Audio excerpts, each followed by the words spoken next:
Hi, Kimbun. The upcoming elections are dominating the news headlines these days. So many speculation on political parties, who is going to field who and where, and there is significant electoral boundary changes, shifting people demographics, and I thought this was probably the best chance for the opposition to make inroads into parliament. Then I had this big idea for the Workers' Party. Why doesn't the leader of the opposition, Pritam Singh, make a big splash and go all in?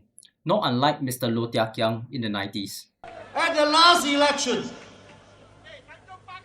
MMD also taunted me to move up Hougang to contest in a GRC. So here I am! Should Pritam Singh do the same? What's at stake? Let's break it all down in this video. Let's have a quick scene set of the Workers' Party today.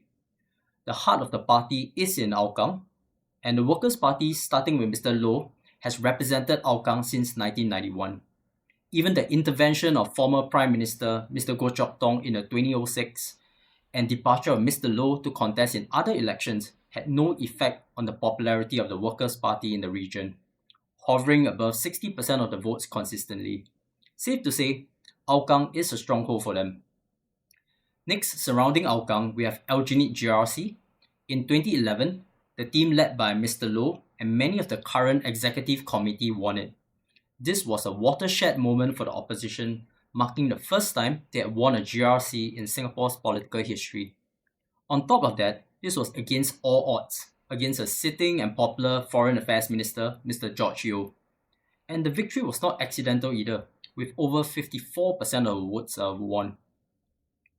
Subsequently in 2020, the team led by Ms. He Ting Ru and Mr. James Lim went northward to Sengkang GRC, and they successfully defeated a PAP team led by another sitting minister, Mr. Ng Chee Meng, winning over 52% of the votes, marking the second time in history that the opposition won a GRC.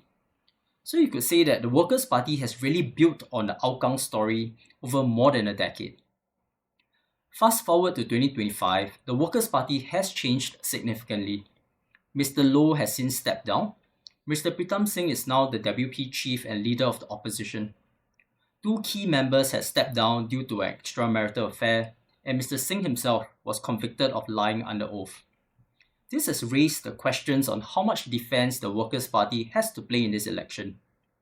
While Hougang is unshakable, Sengkang continues to be anchored by two strong candidates. Aljunied is the key question. With ranking member Mr. Leon Pereira out, will Ms. Sylvia Lim and team be able to hold the fort without Pritam Singh? With almost 60% of the vote from the last election, I think the odds are pretty good. If I were in the Workers' Party, I would say stop playing defense and start playing offense. There is actually no better time than ever for Mr. Pritam Singh to bet big and win big. So let's dig in on some of the big ideas. Life is very tough for the Singapore that is in the heartland. Concerns over jobs, prices, housing costs and opportunities continue for many Singaporeans and their households. Globally, there is a lot of unhappiness among citizens, and Singapore has not escaped that reality. People are upset about high cost of living, job security, and are uncertain about their futures. Rightfully or wrongly, people are looking for someone to blame. Just look all over the world. How many regime changes have happened? For some, these realities make the Singapore of tomorrow a difficult one to imagine, and for others, a difficult one to find affinity with. In Singapore, I feel that there's an increasing large group of people that are disenfranchised against the status quo. And in 2020, the Workers' Party competed in the East Coast and Marine Parade. With the non-PAP sentiments running high, Mr. Pritam Singh could ride on them to close the gap in these key battlegrounds. Also, in any other period of Singapore's political history, I would have said that a conviction would have ended any politician's career. But with Mr. Pritam Singh, his conviction appears to have galvanized his base.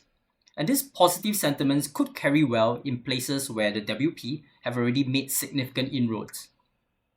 So drilling into Marine Parade, there's tailwind for the Workers' Party there. There's a Tan Chuan Jin hole left behind from his extramarital affair with another MP since 2023. And it appears that the public sentiments have turned against Minister Edwin Tong following the Committee of Privileges hearings. And similarly for Minister Tan See Leng, who took on some heat recently from his Cantonese quip at PSP member Mr. Leong Man Wai. And this series of PAP mishaps could be the tipping point for the Workers' Party closing that 15% gap from 2020. On East Coast, the gap from the last election was only 7%, but the Workers' Party has lost their charismatic Miss Nicosia, who had resigned in 2023 from extramarital affair with another WP member. So the leader of the opposition himself coming in to anchor the team could well push the Workers' Party over the line. Now, where else could be interesting? The formation of the Punggol GRC is intriguing. So rewind back in history, today's Punggol and Sengkang GRCs were part of the Pasir Ris Punggol GRC. If you ask me, the voting base that was pro-PAP is from the Pasir Ris side of that constituent. I mean, in 2020, today's Sengkang was carved out and the Workers' Party won it. This year, Punggol GRC is also carved out. Could the WP win it? I think there's a distinct possibility because the demographics is skewed towards new citizens and young families who are likely to be on the fence. Against this bunch is probably facing high burden from building families while having high uncertainties in cost of living and job insecurities. A compelling reason not to support the status quo. However, there's something that may work against Pritam Singh. I spoke to quite a few moderates that live in the region. I think his handling of the Raisha Khan incident did not sit well with some of them. His detractors expressed a disappointment that he did not let her go fast enough, making the tough choice to put party first. And that lack of decisiveness could put them on the fence at the voting ballot. So beyond strategic choices of where to compete and general sentiments, I think that Pritam Singh going out there to hunt rather than farm has another distinct advantage. As a leader of the opposition, he makes double of what an MP would at $385,000 a year, no small amount. For him to put himself out there, risking his own status as leader of the opposition and his personal interests, is a story that anyone can respect. In this video, I keep talking about closing the gap from the last election, negative sentiments, PAP mishaps, and now you have the leader of the opposition willing to put party and country over himself. That is a strong and powerful narrative.